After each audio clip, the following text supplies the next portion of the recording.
بسم الله الرحمن الرحيم. ومن أحسن قولا ممن دعا إلى الله وعمل صالحا وقال إنني من المسلمين.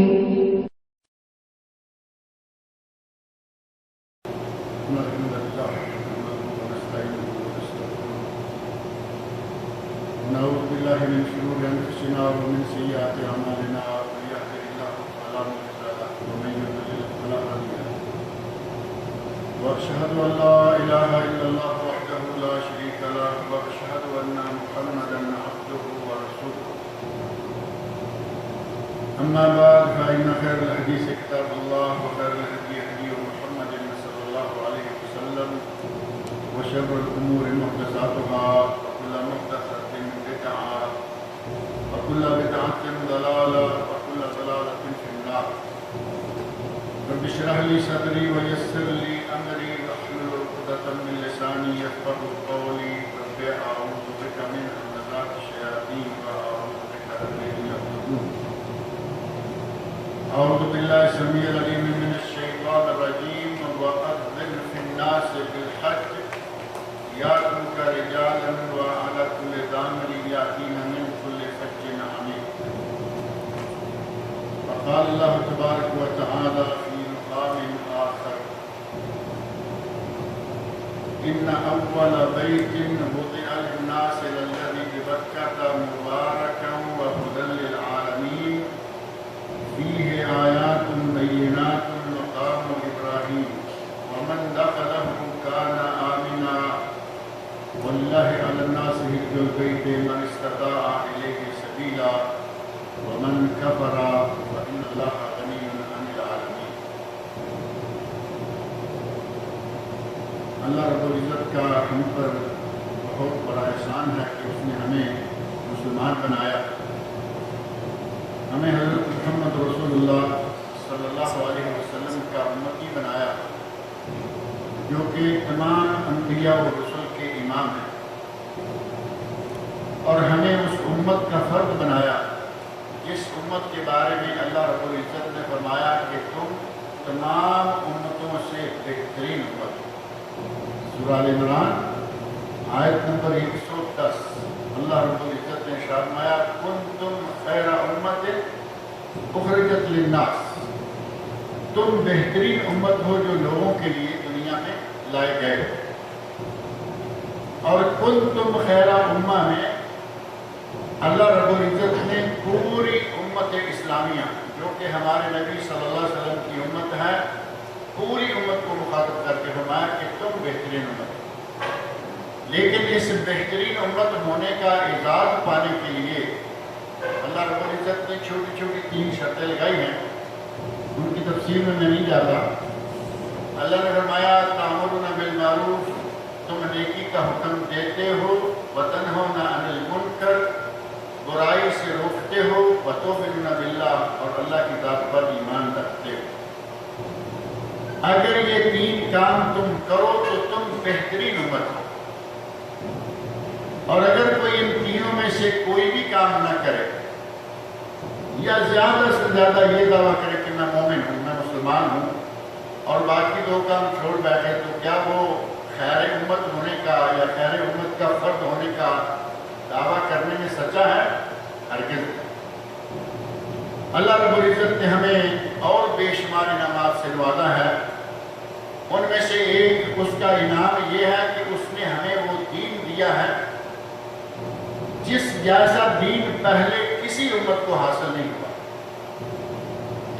عیسائیت، یہودیت جو کہ آسمانی دین کہلواتے ہیں اور ہیں واقعتاً، آج ان کی کتابیں بدل گئیں، یہ ایک الگ مسئلہ ہے، لیکن وہ کتابیں آسمانی تھیں، ان میں تحریف کی گئی، تبدیلیاں کی گئیں، لیکن ان آسمانی کتابوں اور آسمانی دینوں کے علاوہ بھی دنیا میں بہت سارے دین ہیں۔ اللہ رب العزت نے سب سے بہترین کامل اور مکمل دین ہمیں عطا فرمایا جو کہ دین اسلام، اور اس کا ثبوت قرآن کریم کے اندر سورۃ المائدہ آیت نمبر 3 کا ایک جز ہے، جس میں اللہ رب العزت نے ارشاد فرمایا ہے اليوم اکملت لکم دینکم واتممت علیکم نعمتی ورضیت لکم الاسلام دینا.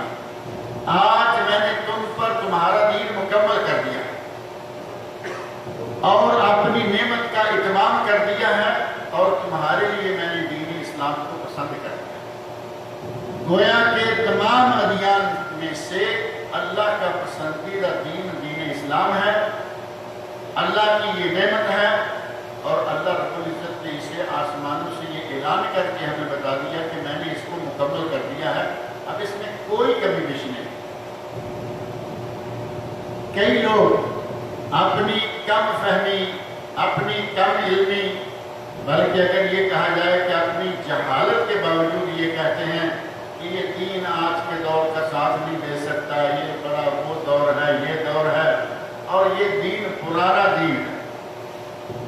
اللہ رب العزت نے قیامت تک کے لیے اس دین کو ہمارے لیے نازل فرمایا اور جب تک مسلمان اس دین پر چلتے رہیں گے دنیا میں سرفراز رہیں گے.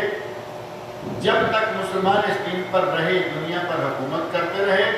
جیسے جیسے ہم دین سے دور ہوتے گئے آج ہمارا حال آپ کے سامنے ہے. کچھ لوگوں نے کہا کہ یہ فرسودہ دین ہے. نعوذ باللہ، قرآن کریم اور سنت رسول صلی اللہ علیہ وسلم پر مبنی دین کو کہا فرسودہ. دن کے وقت اگر کوئی کہے کہ سورج نہیں ہے تو قصور اس کی آنکھوں کا ہے، سورج کا کوئی قصور نہیں. دین اسلام مکمل ہے.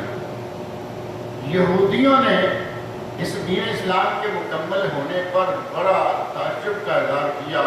حضرت عمر فاروق رضی اللہ عنہ سے مخاطب ہو کر ایک یہودی نے کہا، عمر تمہارے دین کے بارے میں اللہ نے جو قرآن میں یہ آیت نازل کی ہے اليوم اکملت لکم دینکم، اگر کبھی ہمارے بارے میں نازل کی ہوتی تو ہم کو سال ہر روز اس دن ہر روز عید منایا ہے، یعنی خوشیاں مناتے کہ اللہ نے ہمارے لیے دین مکمل کر دیا. حضرت عمر فاروق کہتے ہیں، ارے احمد تم ایک عید کی بات کر رہے ہو، جس دن یہ آیت نازل ہوئی ہماری دو عیدیں. جمعہ کا دن تھا مسلمانوں کی عید اور میدان عرفات میں 1.5 لاکھ مسلمان جمع تھے. اس سے بڑی عید اور کیا ہو. یہودیوں کو خوشی ہوئی، تعجب ہوا کہ اسلام کے بارے میں اتنی اہم آیت اور آدمی مسلمان کہلوائے اور کہے کہ یہ فرسودہ اور پرانا دین ہے. اللہ رب العزت نے ہمیں وہ دین دیا، چھوٹے سے چھوٹا، بڑے سے بڑا، ہر معاملہ، ہر کام، زندگی کے ہر شعبے کے بارے میں ہدایت موجود ہے. حکومت کرنی ہے، حاکم کے لیے ہدایت موجود ہے. فیصلہ کرنا ہے، قاضی کے لیے ہدایت موجود ہے. کوئی ٹیچر ہے، معلم اور مدرس کے لیے ہدایت موجود ہے. تاجر ہے، تاجر کے لیے. زندگی کا کوئی شعبہ ایسا نہیں. حتیٰ کہ نبی اکرم صلی اللہ علیہ وسلم نے جب صحابہ کرام کو بول و براز کے، باتھ روم جانے کے، نکلنے کے آداب سکھلائے تو اس وقت بھی ایک یہودی نے مسلمان کو ہٹ کرتے ہوئے اپنی طرف سے سمجھا کہ میں اس کا مذاق اڑاتا. کہتا ہے، سمعت ان صاحبکم یعلمکم حق الخراء، میں نے سنا ہے کہ تمہارا نبی تو تمہیں بول و براز کا طریقہ بھی بتاتا ہے، پیشاب پخانا کا انداز بھی بتاتا ہے. صحابی نے کہا کہ ہم جب تک آپ نے ہمیں یہ باتیں نہیں بتائیں تب تک ہمیں یہ بھی معلوم نہیں. آپ کے بتانے کے بعد ہمیں یہ باتیں آئی کہ بول و براز کے آداب کیا ہے. جس دین میں بول و براز جیسا انتہائی پرسنل پرائیویٹ معاملہ تفصیل کے ساتھ موجود ہے، اس دین میں کسی بڑے کام کی تفصیلات نہ ہوگی. کیا یہ ممکن ہے؟ اللہ رب العزت نے ہمارے لیے بہت سے انعامات، ہمیں بے شمار انعامات سے نواز رکھا ہے. انہی میں سے ایک انعام یہ بھی ہے کہ اللہ رب العزت نے ہمیں اپنے گناہوں کو مٹانے کے لیے، کچھ نیکیوں کا بیلنس بڑھانے کے لیے سال میں کئی مواقع مہیا کیے ہیں. جن میں سے ایک موقع رمضان کا گزرا ہے، اب حج کا آ گیا ہے، آگے کوئی اور آ جائے گا. اس کے بعد گویا محرم کا مہینہ آتا ہے. ذوالحج ختم ہوا، رمضان ختم ہوا، حج آ گیا. حج ختم ہوا، محرم آ گیا. اور محرم میں ایک دن ہے نا، ایک دن ہے 10 محرم عاشورہ. اگر صرف اس ایک دن کا کوئی روزہ رکھ لے تو نبی صلی اللہ علیہ وسلم نے فرمایا، صحیح مسلم میں حدیث موجود اللہ رب العزت اس کے پورے 1 سال کے گناہوں کو معاف کرتا ہے۔ اور اگر کوئی اس ذوالحج میں حج نہیں کر رہا، کچھ لوگوں کو اللہ نے توفیق دی وہ حج پر موجود ہوں گے، اور بے شمار وہ لوگ ہیں جو حج میں موجود نہیں ہوں گے، لیکن اللہ رب العزت نے کسی کو محروم نہیں رکھا۔ حج والوں کے لیے بے شمار انعامات ہیں، ان میں سے کچھ کا تذکرہ میں کرتا ہوں، لیکن جو حج پہ نہیں جائیں گے اللہ نے انہیں بھی محروم نہیں رکھا۔ کہا گھر میں قربانیاں کرو، قربانیوں کا ثواب، پیسہ خرچ کرو، پیسہ خرچ کرنے کا ثواب، تکبیریں کہو، تکبیروں کا ثواب، نماز کے لیے عیدگاہ جاؤ اس کا ثواب، اور اگر کوئی 9 ذوالحج کا 1 روزہ رکھ لے یوم عرفہ، کیونکہ یہ حاجیوں کے لیے نہیں ہے، اگر کوئی غیر حاجی 9 ذوالحج کا روزہ رکھ لے تو فرمایا احتسب علی اللہ ان یکفر السنتین، مجھے اللہ سے امید ہے کہ اس 1 دن کے روزے کے بدلے میں اللہ اس کے 2 سالوں کے گناہوں کو معاف کرے۔ اللہ رب العزت نے ہمارے لیے نیکیاں بنانے کے بہت سارے مواسم بنا رکھے ہیں، انہیں میں سے ایک موسم یہ ذوالحج کا مہینہ، ذوالقعدہ بلکہ شوال، ذوالقعدہ اور ذوالحج، یہ 2.5 مہینے یہ موسم حج ہے، اور ان 2.5 مہینوں میں آپ دیکھتے ہیں کہ اللہ رب العزت نے ہمیں کتنی عبادتوں کے مواقع دیے۔ آپ صدقہ کریں، آپ قربانیوں پر پیسہ خرچ کریں گے، آپ سفر پہ جانے کے لیے ان دنوں حج کے لیے کچھ لوگ تیاریاں کر چکے، کچھ کر رہے ہیں کہ بھائی کون سا پیکج لینا ہے، پیسوں سے پیکج ملے گا، 3 ساڑھے 3 ہزار سے شروع ہوتا ہے اور 10 12 15 ہزار تک جا رہا ہے۔ پیسے خرچ کریں گے، محنت کریں گے۔ اگر کوئی آدمی 5 سٹار حج کرنا چاہتا ہے، لگژری حج جس کو کہتے ہیں، تو کیا اسے محنت نہیں کرنی پڑے گی؟ ایک آدمی 3000 کا پیکج لے کے جا رہا ہے وہ بھی محنت کرے گا، اور ایک آدمی 30,000 کا لے کے جا رہا ہے وہ بھی محنت کرے گا۔ تو آپ میں 30,000 والا کیا کرے گا؟ 3 والا جو کچھ کرے گا وہی 30 والا بھی کرے گا، اس کو طواف کرنا ہے، نہیں تو حج مکمل نہیں ہوگا۔ طواف میں وکالت بھی نہیں، کوئی اس کا وکیل بھی نہیں ہو سکتا۔ رمی کرنے میں مان لیا وکالت ہے، قربانی کرنے میں وکالت ہے، طواف میں وکالت نہیں، صحیح میں وکالت نہیں، عرفہ میں وکالت نہیں، مزدلفہ میں وکالت نہیں، مینا میں وکالت نہیں۔ وہاں سب جگہوں پہ جانا ہوگا، دوسروں کو ذرا زیادہ مشقت اٹھانی پڑے گی، 30,000 والے کو کم لیکن مشقت اٹھانی پڑے گی۔ گویا کہ یہ حج تمام عبادات کا مجموعہ، اس میں بدنی عبادات، محنت، مشقت، نمازیں، وہاں جا رہے ہیں، وہاں سے آ رہے ہیں، دن کو جانا ہے، رات کو آنا ہے، اس میں مالی عبادت 3,000 سے 30,000، 20,000، 25,000 مختلف پیکج، اور اس میں زبانی عبادت، عبادتیں 3 ہی ہے نا مشہور ہے، زبانی عبادت، مالی عبادت، بدنی عبادت۔ حج ان تینوں بلکہ ہر قسم کی عبادت کا مجموعہ، جو کہ ابھی ہمارے سامنے بالکل قریب آ رہا ہے۔ حج کر لینے کے لیے اگر نیت خالص ہے، نیت خالص ہے کہ اللہ کو راضی کرنے کے لیے جا رہے ہیں، آپ کہیں گے کہ خالص نیت کے بغیر حج پہ کون جاتا ہے؟ کچھ لوگ ایسے بھی ہیں جو فیشن کے طور پر حج کرتے ہیں، پیسہ بہت ہے چلے حج کر کے آتے ہیں، 10 15 20 ہزار خرچ کریں، ان کو آرام سے ہر جگہ آرام سے حج ہو جاتا ہے۔ حتیٰ کہ مینا کے اندر بھی ابھی بہترین اپارٹمنٹ بنے ہوئے ہیں، اب دل میں ہے، جمرات کے بالکل قریب بڑی بڑی بلڈنگیں بنی ہوئی ہیں، ان میں ہوٹل مل گیا۔ مینا کا ہی زیادہ سے زیادہ مسئلہ ہوتا تھا، عرفات میں اچھے خیمے، مزدلفہ میں اچھی رہائش، ہر جگہ اچھی رہائش، فیشن کے طور پر حج کر کے آگے انشاءاللہ یہ حج قبول نہیں ہوتا۔ اگر صرف اللہ کی رضا کے لیے حج کرے گا تو پھر اس کا ثواب۔ اگر ریاکاری ہے، اگر صرف سیر و سیاحت ہے تو پھر حج قبول نہیں ہوگا۔ خلوص کے لیے، خلوص کے ساتھ اللہ کے گھر کا ایک مرتبہ حج کر لے۔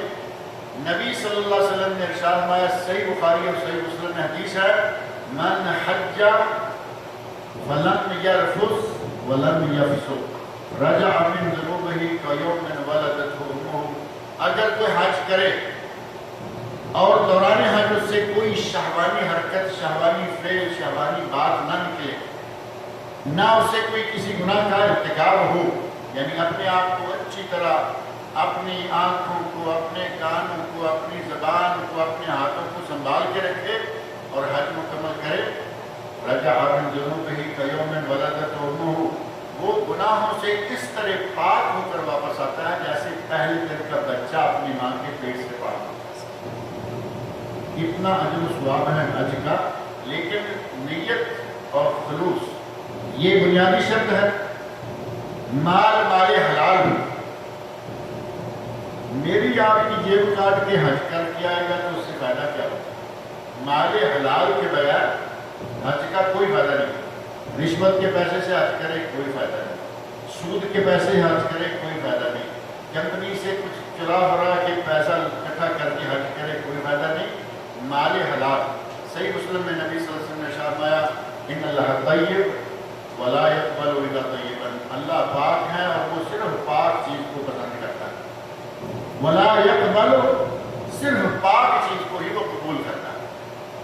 اور ساتھ ہی فرمایا ان اللہ امر المؤمنین بما امر بہ المرسلین، اللہ نے مومنوں کو وہی حکم دیا ہے جو رسولوں کو حکم دیا۔ قرآن میں رسولوں کو حکم دیا کہ اے رسولوں پاک کھاؤ اور میری عبادت کرو، مومنوں کو کہا اے مومنوں پاک کھاؤ اور میری عبادت کرو۔ اور ساتھ ہی نبی صلی اللہ علیہ وسلم نے ایک آدمی کا ذکر کیا، یطیل السفر، لمبا سفر کر کے آیا، اب یہاں سے بھی کافی لمبا ہے، 1000 کلومیٹر کم و بیش یہاں سے مکہ ہے، اور کچھ وہ لوگ ہیں جو امریکہ سے آ رہے ہیں، افریقہ سے آ رہے ہیں، پاکستان، انڈیا، بنگلہ دیش سے آ رہے ہیں، دور پار سے لوگ حج کرنے کے لیے آتے ہیں۔ فرمایا لمبا سفر کر کے آیا، یمد یدیہ الی السماء، یا رب یا رب، دعائیں مانگ رہا ہے کہ یا اللہ مجھے یہ دے دے، یا اللہ مجھے اس مصیبت سے بچا لے۔ اور فرمایا وَمَطْعَمُهُ مِنْ حرام، اس کا کھانا حرام سے، وَمَشْرَبُهُ مِنْ حرام، پینا حرام سے، وَمَلْبَسُهُ مِنْ حرام، اس کا لباس حرام سے، وَغُذِّيَ بِالْحَرام، جتنے اس کے اخراجات ہیں سارا پیسہ حرام سے آیا ہوا ہے۔ فرمایا فَأَنَّ يُسْتَجَابُ لِذَلِكَ، اس کی دعائیں کیسے قبول ہوگی؟ اب جس کی دعا میدانی عرفات میں جا کے قبول نہیں ہوگی، کیا اس کا حج قبول ہو جائے؟ اس کا حج بھی قبول ہوگی۔ پاک صاف ستھرا خالص مال لے کر حج کریں، اگر کہیں کوئی گڑبڑ ہے حج پر روانہ ہونے سے پہلے اس کو صاف کر لیں، کسی کی کوئی کمی بیشی دار انسان ہے، بھول چوک سے کچھ بھی ہوا اپنے آپ کو پہلے یہاں سے نکلنے سے پہلے پاک کر لیں، کسی کی امانت میں خیانت کی ہوئی ہے اس کو فارغ کر لیں، کسی کا کوئی حق مارا ہوا ہے اس کو فارغ کر لیں۔ جب آپ اپنے آپ کو سمجھیں کہ اب ہم حج کرنے کے لائق ہو گئے ہیں، اللہ کا نام لے کے توبہ کریں پہلے گناہوں سے اور حج کے لیے روانہ ہو جائیں۔ اگر اس طرح کا حج کر لیا تو نبی صلی اللہ علیہ وسلم نے اس حج کا بڑا مقام ہمیں بتایا۔ صحابی کہتا ہے ای العمل افضل یا رسول اللہ، اے اللہ کے رسول افضل ترین عمل کون سا ہے؟ فرمایا الایمان باللہ، افضل ترین عمل یہ ہے کہ تم اللہ کی ذات پر ایمان لاؤ۔ اور پوچھا اس کے بعد، تو صحابی کو نبی صلی اللہ علیہ وسلم نے ارشاد فرمایا الجہاد فی سبیل اللہ، اس کے بعد جو افضل ترین عمل ہے وہ ہے جہاد فی سبیل اللہ۔ اور پوچھا اس کے بعد تو فرمایا حج المبرور، حج مبرور، جہاد فی سبیل اللہ اور ایمان باللہ، یعنی ایمان کے بغیر تو ظاہر ہے کہ ہم مسلمان ہی نہیں، کچھ بھی نہیں۔ جہاد فی سبیل اللہ کو بڑا مقام حاصل ہے، اور پھر دیگر اعمال میں سے فرمایا افضل ترین عمل جو ہے وہ حج۔ حج اتنا بڑا افضل عمل ہے کہ نبی صلی اللہ علیہ وسلم نے فرمایا حاجی زندہ رہے تو معزز و مکرم، مر جائے تو انتہائی باعث فخر موت۔ حاجی اگر احرام کی حالت میں مر جائے، اور مرنے سے کوئی ڈرنا بھی نہیں چاہیے، حاجی کا مر جانا اس کے لیے بڑا فخر ہے۔ اور ہمارے پاکستان انڈیا سے محمد جو حاجی آتے ہیں وہ آپ دیکھتے ہیں کہ ان کے بارے میں گھر والے بھیجتے ہیں کہ تی اللہ کی سپرد کر کے بھیجتے ہیں، کیونکہ پتہ ہے کہ حاجی صاحب ابھی 65-70 سال کی عمر میں ہیں، پتہ نہیں واپس آئیں گے نہیں۔ حرمین شریفین میں آپ کو سب سے زیادہ بوڑھے حاجی پاکستانی انڈین بنگالی میں ہیں، باقی سارے ملکوں کے حاجی نوجوان تندرست و توانا ماشاءاللہ، لیکن ہمارا حاجی دیکھیں گے وہ بیچارے لٹکتے ہوئے آ رہے ہیں۔ اب ایسا حاجی اگر کوئی حج میں فوت بھی ہو جائے تو اللہ کے نبی فرما رہے ہیں بہت باعث فخر موت، اور اس کا پتہ ہمیں صحیح مسلم کے حدیث سے چلتا ہے۔ نبی صلی اللہ علیہ وسلم کے صحابہ میں سے ایک صحابی میدان عرفات میں اونٹ پر سوار تھا۔ اونٹ بدکا، کسی نے چھیڑا یا کچھ ہو جاتا ہے، اونٹ بدکا، وہ اونٹ سے گرے، گردن ٹوٹی اور فوت ہو۔ نبی اکرم صلی اللہ علیہ وسلم نے ارشاد فرمایا غسلوہ وکفنوہ، اس کو غسل دو، اس کو کفن پہناؤ، ولا تغطوا راسہ، اس کا سر مت ڈھانپو، ولا تحنطوہ، اسے کسی قسم کی کوئی خوشبو نہ لگاؤ۔ آدمی مر چکا ہے لیکن فرمایا اس کا سر بھی ننگا رکھو، اس کو کوئی خوشبو بھی نہ لگاؤ، لیکن غسل دو، کفن پہناؤ اور اس کو قبر میں دفن کر دو۔ فَإِنَّهُ يُبْعَثُ يَوْمَ الْقِيَامَةِ مُلَبِّيًا، قیامت کا دن ہوگا، سارے لوگ اپنی اپنی قبروں سے پریشان حال نکل رہے ہوں گے، اور یہ قبر سے نکلتے ہوئے لبیک اللہم لبیک بلانا۔ کتنی باعث فخر موت ہے اگر کسی کو احرام کی حالت میں حج کے ایام میں موت آ جائے، لہٰذا اس سے گھبرانا نہیں چاہیے، لیکن یہ بھی خیال کرنا چاہیے کہ اپنے والدین کو اگر حج پہ منگوانا ہے تو ذرا چلتے پھرتے ہونے کی ضرورت ہے، جب وہ خود چل سکے اچھے طریقے سے۔ رش میں آپ دیکھتے ہیں کبھی کبھی ایسا ہوتا ہے کہ طواف کے دوران اتنا رش ہو گیا کہ وہ 3 چکر جو پہلے تھوڑا بھاگ کے کرنے ہیں، بھاگنے کی بجائے چلنا ناممکن ہو جاتا ہے۔ اور کبھی کبھی ایسا ہے کہ آپ چل کھڑے ہیں، 2 قدم چلنے کی جگہ ملی پھر کھڑے ہیں، اور کبھی کبھی تو ایسا ہوا، بعض دفعہ ایسا موقع ملا کہ طواف کر رہے ہیں، اذان ہو گئی، آپ نماز پڑھنا چاہتے ہیں، آپ کو چاروں رکعتیں کھڑے کھڑے ہی پڑھنی پڑے گی، آپ رکوع بھی نہیں کر سکتے سجدے۔ اتنے رش میں اگر بہت زیادہ بری عمر کا حاجی ہوگا تو اس بیچارے کے ساتھ کیا ہوگا؟ کوشش کرنی چاہیے کہ جتنا ہو سکے تندرست و توانا اچھی حالت میں حج کریں، اور اگر کبھی ایسے کسی کی موت آ بھی جائے تو یہ بہت ہی باعث فخر موت ہے۔ نبی صلی اللہ علیہ وسلم فرماتے ہیں کہ حج کرنے سے تمام گناہ اللہ تعالیٰ معاف کرتا ہے۔ العمرۃ الی العمرہ کفارۃ لما بینہما، ایک عمرہ دوسرے عمرہ کے درمیان والے سارے گناہوں کا کفارہ۔ 4 مہینے پہلے عمرہ کیا تھا، آج کل کوئی عمرہ کر لے، درمیان والے سارے گناہ معاف ہو گئے۔ اور آج کل اگر کوئی عمرے کے لیے روانہ ہونا چاہے تو ہمارے لوگ اس کو روکنے کے لیے بیٹھے ہوئے ہیں، مولوی خاص کر مولوی ڈنڈا لے کے کھڑے ہیں، نہیں جی شوال، ذوالقعدہ، ذوالحجہ ان دنوں میں عمرے پہ نہیں جا سکتے۔ کیوں؟ بہانہ یہ بتاتے ہیں کہ جو ان دنوں میں عمرہ کر لے اس پر حج فرض ہے۔ نبی صلی اللہ علیہ وسلم نے ارشاد فرمایا ان اللہ فرض یا ایھا الناس قد فرض علیکم الحج فحجوا، اے لوگوں تم پر حج فرض کیا گیا ہے لہذا حج کرو۔ صحابی کہتا ہے کل عام یا رسول اللہ، اے اللہ کے رسول کیا ہر سال حج کرنا ہے؟ جب آپ نے حج کے فرض ہونے کا ذکر کیا تو نمازیں ہیں 5 مرتبہ، رمضان ہے ہر سال، حج کا ذکر کیا تو صحابی کہتا ہے کل عام یا رسول اللہ، اے اللہ کے رسول کیا ہر سال یہ حج کرنا ہوگا؟ اور بعض حدیث میں اس صحابی کا ذکر بھی ہے حضرت اقرع بن حابس رضی اللہ تعالیٰ عنہ، تو نبی صلی اللہ علیہ وسلم خاموش رہے، صحابی نے 3 مرتبہ یہ سوال کرا، آپ خاموش رہے، بلال فرمایا لو قلت نعم لوجبت ولما استطعتم، اگر میں نعم کہہ دیتا، تم بار بار کر رہے ہو کل عام ھذا، میں کہہ دیتا نعم، ہاں نعم تو سمجھ لینا آپ یہاں آسانی ہے نا، ابھی تھوڑی بہت ہے، اگر میں نعم کہہ دیتا تو ہر سال حج کرنا فرض ہو جاتا اور تم ایسا نہ کر پاتے، ہر سال فرض ہو جاتا تو کیسے کر پاتے؟ ہم ایک مرتبہ حج کر لیں تو 20-30 سال دوبارہ نام نہیں لیتے حج سے۔ ایسے لوگ یہاں موجود ہیں، کبھی کبھی بعض لوگوں سے واسطہ پڑتا کہیں کہ ہم نے 65 میں حج کیا، اب ذرا گنتی کریں 65 کب گئی؟ 35 سال تو پچھلی سینچری کے نکل گئے، اور 35 کے بعد 16 یہ بھی 41 سال ہو گئے ہیں سعودی عرب میں دوبارہ حج کے لیے. اور اگر ہر سال حج فرض ہو جاتا تو کون کرتا؟ غرض یہ کہ حج بہت بڑی عبادت ہے، بہت ہی اجر و ثواب ہے، لیکن اس کے لیے بنیادی چیزیں جو ہونی چاہیے، رزق حلال، روٹی مال اپنے حلال کیسے کریں، خلوص دل سے. خلوص دل سے میں ذکر کر رہا تھا کہ حاجی کے بارے میں ہمارے بزرگ علماء اکرام، یہ بزرگ وہ بزرگ نہیں جو ننگے بیٹھ جائیں تو بڑے بزرگ ہو جاتے ہیں، علماء اکرام ہمارے اپنے آنکھوں میں دیکھے ہوئے علماء، حافظ عبدالقادر روکڑی رحمۃ اللہ علیہ، بڑے صغیر پاک محمد کے مشہور علماء میں سے اور مرزائیوں کے بہت بڑے مناظرین میں سے تھے لاہور میں.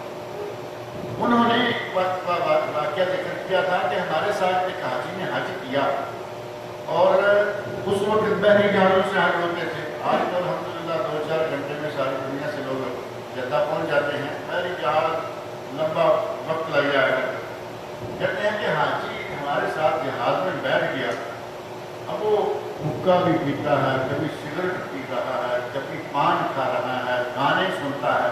ایک چھوٹا سا ٹرانزسٹر اس کے پاس ہے، گانے بھی سن رہا ہے. بڑے پریشان ہوئے، لیکن ہم نے سوچا کہ اللہ کے گھر جا رہا ہے، پلٹے گا تو ٹھیک ہو جائے گا. واپس آیا تو دیکھا کہ سارا کچھ وہی کر رہا ہے جو پہلے کرتا جا رہا ہے. ملا کر ہم سے نہیں رہا گیا. پوچھا کہ حاجی صاحب آپ حج کرنے گئے تھے اور وہاں سے جاتے ہوئے تو ٹھیک ہے، مان لیا کہ جو کر رہے تھے، واپس آتے ہوئے بھی آپ وہی کر رہے ہیں، تو پھر حج کرنے کیوں گئے؟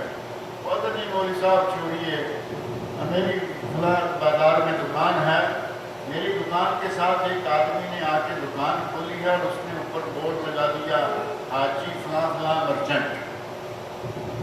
اب حاجی اتنا بڑا بورڈ لگا، ہر آدمی اس کے پاس جا رہا ہے.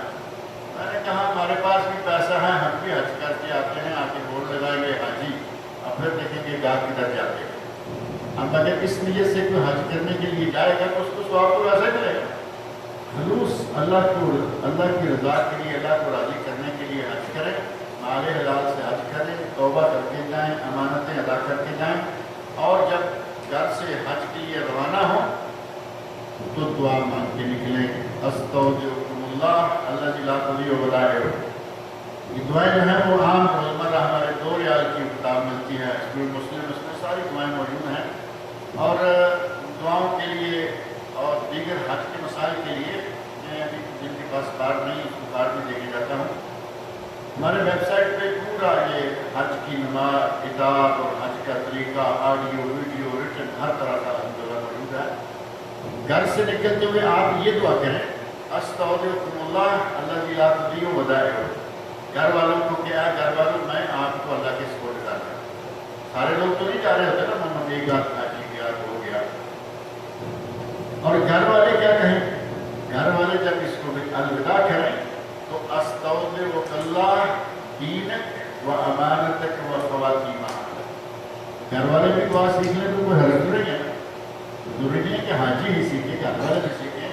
روزانہ بیوی اپنے شوہر کو الوداع کرے، یہ دعا مان کے اللہ کی سپورٹ کر کے بھیجے، استودعک اللہ دینک و امانتک و خواتیم اعمالک. تو بندہ اللہ کی حفاظت میں آ جاتا ہے، اللہ تعالیٰ محفوظ رکھے گا. آج تیز رفتار سواریاں، موت اس سے زیادہ تیز رفتار، ایسے حالات میں گھر سے نکلتے ہوئے بیوی اپنے شوہر کو، ماں اپنے بیٹوں کو، بچوں کو اللہ کی سپورٹ کر کے بھیجے. گھر سے دعا مانگتے ہوئے نکلیں، بسم اللہ توکلت علی اللہ ولا حول ولا قوت الا باللہ. یہ تو معروف ہے نا. لیکن بعض اہل علم نے کہا کہ اس حدیث کی سند پر بعض محدثین نے کچھ اعتراضات کیے ہیں. ایک دعا اور ہے گھر سے نکلنے کی دعا، وہ ہے اللہم انی اعوذ بک ان اضل او اضل. میں اللہ میں تیری پناہ مانگتا ہوں کہ میں گمراہ ہو جاؤں یا مجھے کوئی بدراہ کر دے. او اضل او مضل، میں پھسل جاؤں یا کوئی مجھے پھسلا دے. او ان اظلم او اظلم، مجھ پر کوئی ظلم کرے یا میں کسی پر ظلم کروں.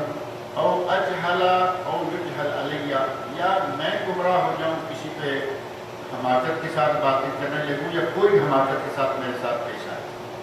کتنی بہترین دعا ہے یہ. دعا کر کے گھر سے نکلے، روانہ ہو، بس میں بیٹھیں، سواری پر بیٹھنے کی دعائیں آپ نے یاد کی ہوئی ہوگی. سواری چاہے حج کے لیے جا رہی ہو چاہے آپ اپنی گاڑی پہ روز نکلتے ہیں بیٹھتے ہیں, سواری پہ بیٹھتے ہی چاہیے بسم اللہ مجریہا و مرساہا ربی الرسول رہے. یہ دعا ہے خاص طور پر یہ بحری جہاز کے لیے حضرت نوح علیہ السلام نے مانگی تھی. لیکن اگر اپنی سواری پہ یہ بھی سواریاں چلتی ہیں. اور دوسری دعا ہے اللہ اکبر اللہ اکبر اللہ اکبر سبحان الذی سخر لنا ھذا وما كنا له مقرنین وانا الی ربنا لمنقلبون. اللهم انا نسألك في صبرنا هذا البر والتقوى ومن العمل ما ترضى. اللهم هون علينا سفرنا هذا واطوي عنا بعده. اللهم انت الصاحب السفر والخليفة في الاهل والمال. اللهم انا نعوذ بك من وعثاء السفر وكآبة المنظر وسوء المنقلب في المال والاهل. یہ دعائیں نبی صلی اللہ علیہ وسلم نے سکھلائی ہیں ہر سفر کے لیے, اور حج کے سفر لیے بالاولیٰ ہونی چاہیے. لمبا سفر ہے, راستے میں کچھ بھی ہو سکتا ہے. یہ دعائیں مانگتے ہوئے اپنی گاڑی میں سوار ہوئیے اور کوشش کیجئے کہ بس میں بیٹھتے ہی کسی کے ساتھ جھگڑا نہ شروع کر دیں. قرآن کریم میں اللہ رب العزت نے فرمایا ہے الحج اشہر معلومات, حج کے مہینے معلوم ہیں, طے ہیں. اور وہ کون سے ہیں؟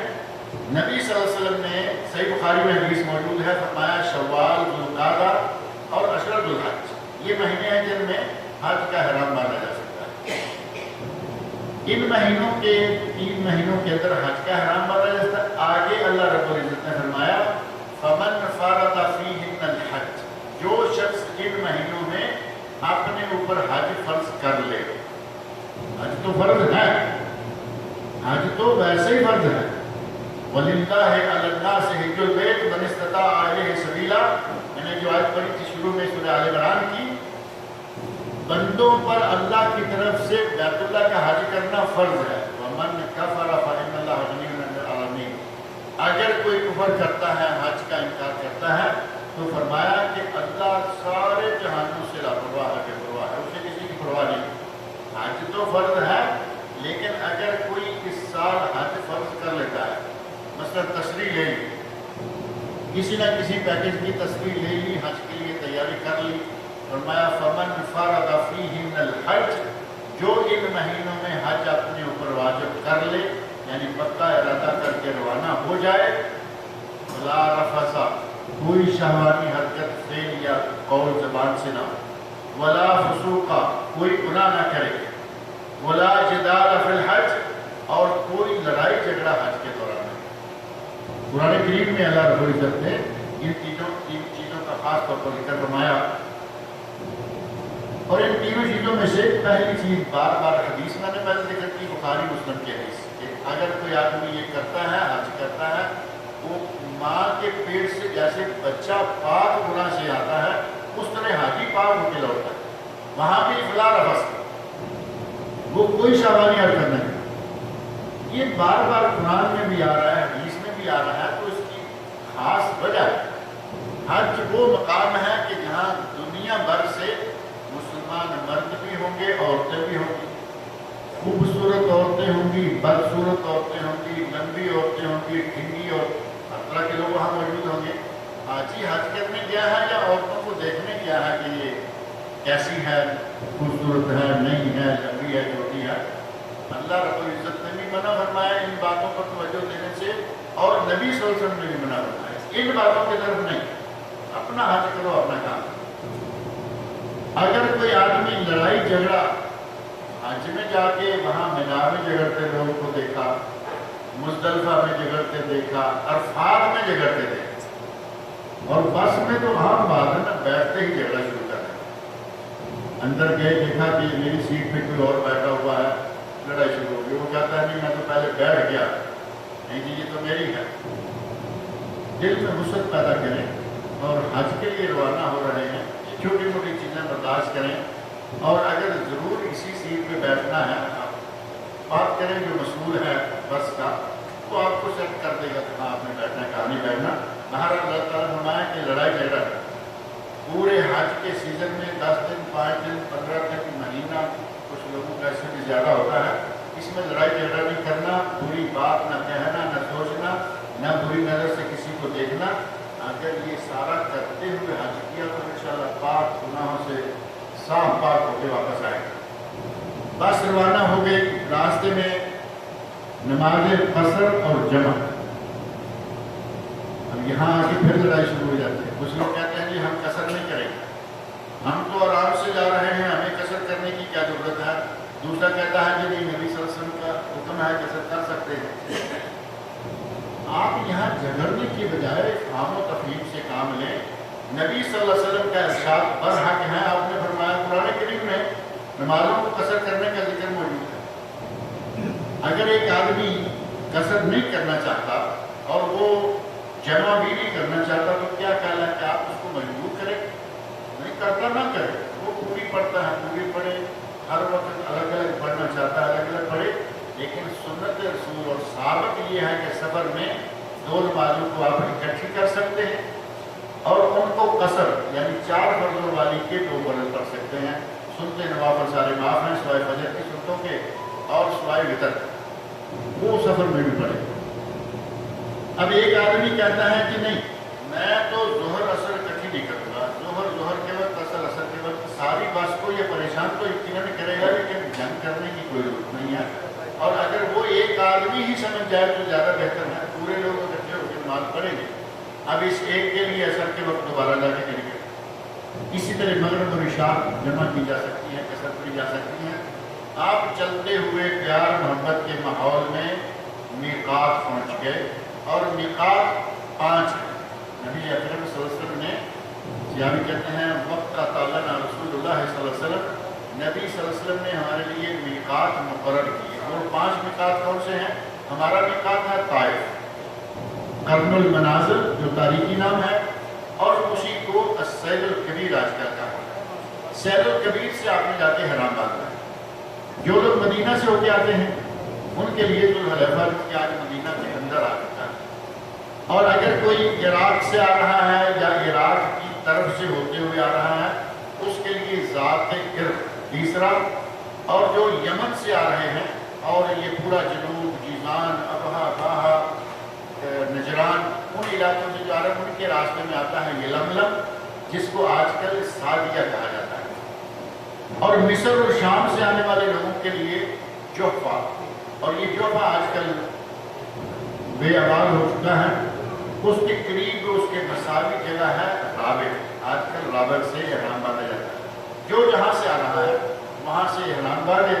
احرام باندھنے کا طریقہ جو ہے مختصر یہ ہے کہ مردوں کے لیے 2 چادر، سفید افضل ہے، اور اگر کوئی کسی رنگ میں لیتا ہے جائز ہے، لیکن افضل ہے سفید چادریں، 2 سفید چادریں ہوں، ان کو پہننے سے پہلے غسل کریں افضل۔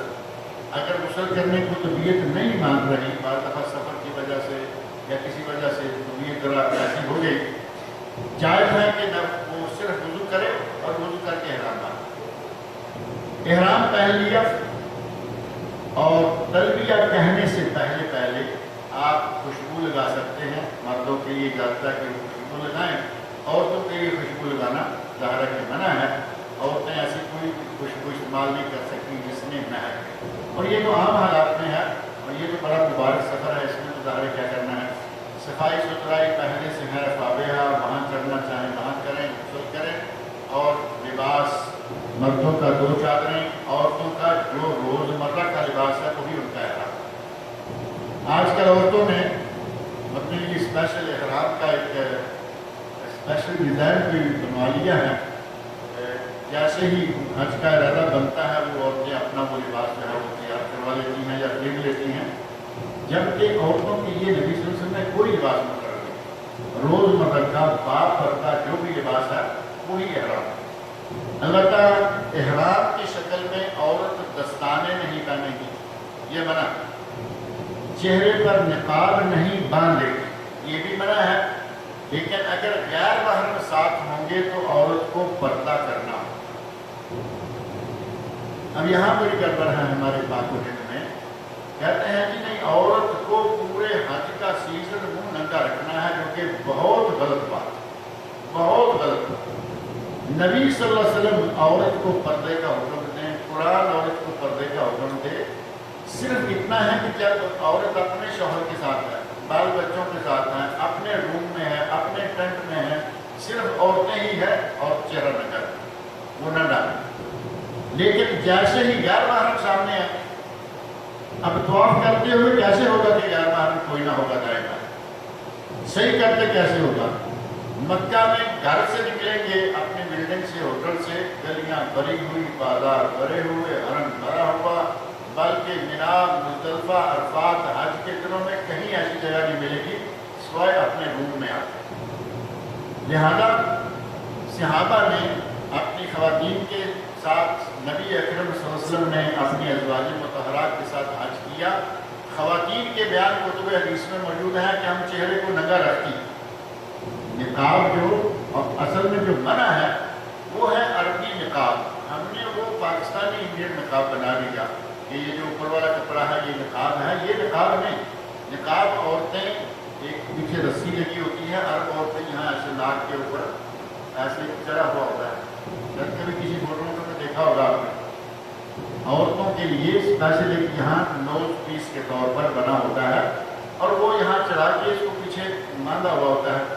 گھر میں کام کر رہی ہیں، چڑھایا ہوا ہے، باہر نکلے جو اصل حجاب ہے اس کے نیچے بھی موجود ہے، لیکن یہ بدوی عورتوں میں ہے، شہری عورتوں میں یہ نہیں۔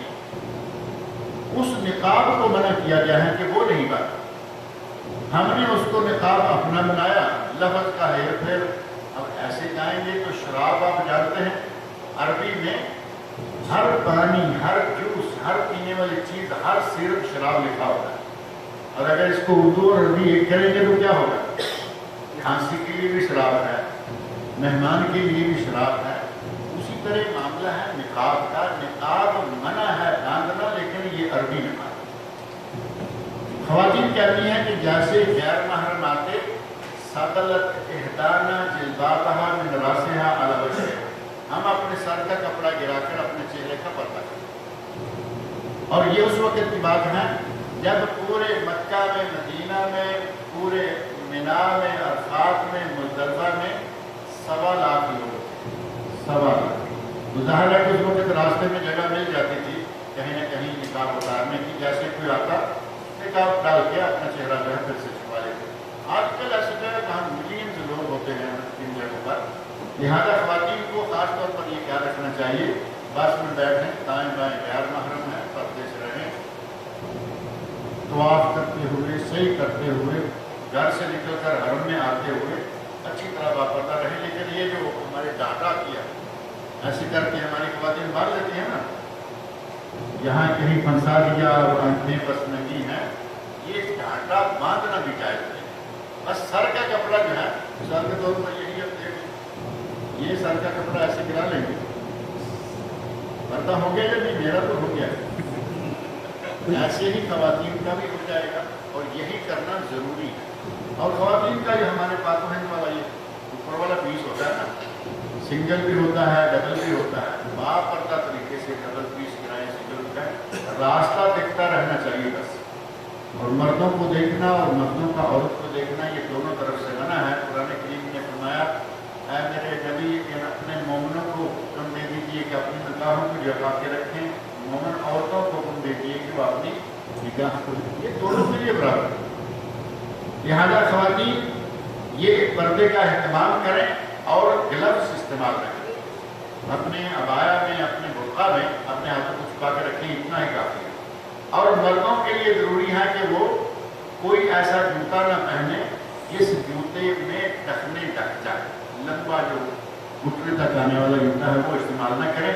اور مردوں کے لیے ضروری ہے کہ سر کو ننگا رکھیں، مرد سر کو ننگا رکھیں، منہ تک اگر کبھی لیٹتے وقت، سوتے وقت ڈھانپنا پڑ جائے تو کوئی حرج نہیں، موسم ایسا ہے یا سردی زیادہ لگ رہی ہے، آپ منہ ڈھانپ لیتے ہیں، چہرہ ڈھک جائے گا کوئی بات نہیں، لیکن سر نہیں ڈھانپنا۔ اس انداز سے آپ احرام باندھیے، اور جب آپ اپنی بس پر سوار ہونے لگیں تو اس وقت اپنے حج کی نیت کیجیے۔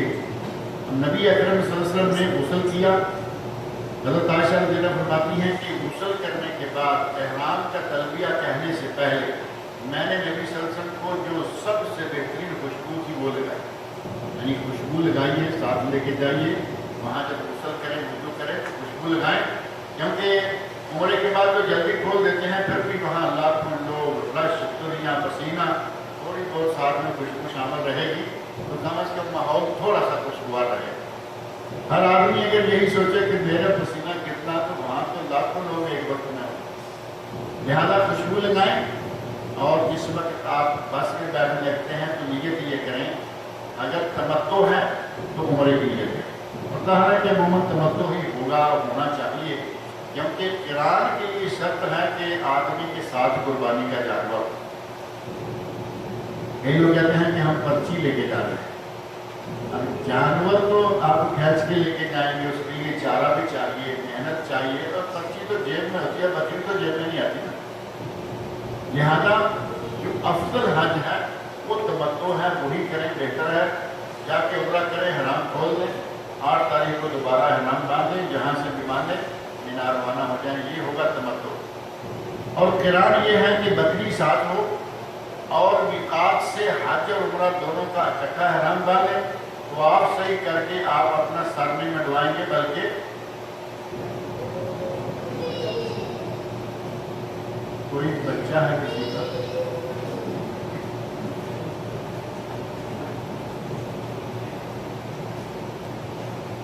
حج قران کا طریقہ یہ ہے کہ آپ حج قران طواف صحیح دونوں کر لیے، لیکن آپ سر نہیں منڈوائیں گے۔ آپ کو اسی طرح پھر مینا جانا ہے، وہاں سے عرفات، مزدلفہ، پھر واپس مینا، کنکریاں مار کے قربانی دے کے بال کٹوائیں گے اور احرام اتاریں گے۔ قران ایک ہی احرام میں دونوں کام مکمل ہو جاتے ہیں۔ اور حج افراد مختصر ہوتا ہے، نہ اس میں قربانی ہے، نہ اس میں بار بار صحیح، نہ بار بار طواف ایک صحیح بدون قربانی، بغیر قربانی کی وہ حج ہو جاتا ہے۔ یہ ہے حج افراد۔ بہرحال یہاں سے آپ نے نیت یہ کرنی ہے، جیسے اگر تمتع والے ہیں، اللہم لبیک عمرہ، اللہم لبیک عمرہ۔ اگر کسی کی طرف سے جا رہے ہیں حج بدل، اللہم لبیک عمرہ عن والدتی، ماں یا باپ دونوں میں سے، اور اگر کسی اور کا ہے تو نام لینا ہوگا، کیونکہ ماں اور باپ تو ایک ہی ہوتے ہیں، نام لینے کی ضرورت نہیں۔ چاچا ہے، تایا ہے، پھوپھی ہے، خالہ ہے، وہ کسی کا بھی ہے نام لے لیں، کیونکہ وہ متعدد لوگ ہو سکتے ہیں۔ اور یہ بھی ذہن میں رکھیں کہ حج بدل کرنے والوں کے لیے یہ ضروری نہیں ہے کہ مرد ہے تو مرد ہی کرے، عورت ہے تو عورت ہی حج بدل کرے۔ عورت کی طرف سے مرد، اور مرد کی طرف سے عورت، مرد کی طرف سے مرد، اور عورت کی طرف سے عورت، چاروں شکلیں ہو سکتی ہیں، چاروں جائز۔ اور حدیث میں باقاعدہ اس کے ثبوت موجود ہیں۔ لہذا وہاں سے اپنا ہے تو اللہم لبیک عمرہ، اللہم لبیک عمرہ عن آگے فلاں جس کا عمرہ ہے، یہ کہتے ہوئے اپنی سواری پہ بیٹھیں اور لبیک اللہم لبیک، لبیک لا شریک لک لبیک، ان الحمد والنعمت لک والملک لا شریک لک۔ یہ تلبیہ یقیناً سب کو یاد ہوگا۔ یہ تلبیہ کہتے ہوئے حرم تک جانا،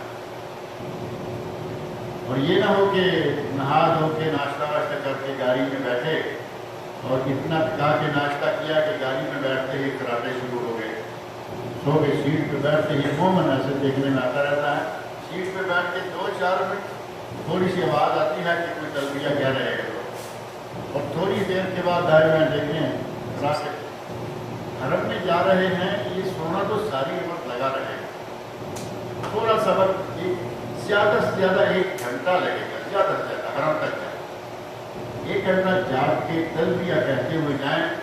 ایک مشہور تلبیہ یہ ہے جو میں نے ذکر کیا، دوسرا تلبیہ مختصر ہے، لبیک الہ الحق لبیک، یہ بھی تلبیہ ہے، یہ بھی شامل کر لیں۔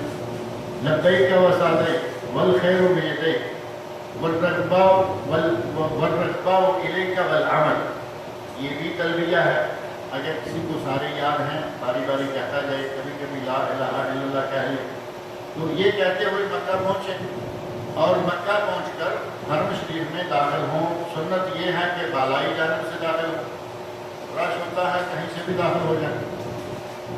نبی اکرم صلی اللہ علیہ وسلم باب بنی شیبہ سے داخل ہوئے، اور یہ باب بنی شیبہ اگر کسی کو توفیق ہو مل جائے راستہ رش وغیرہ کے باوجود، تو یہ ہے کہاں؟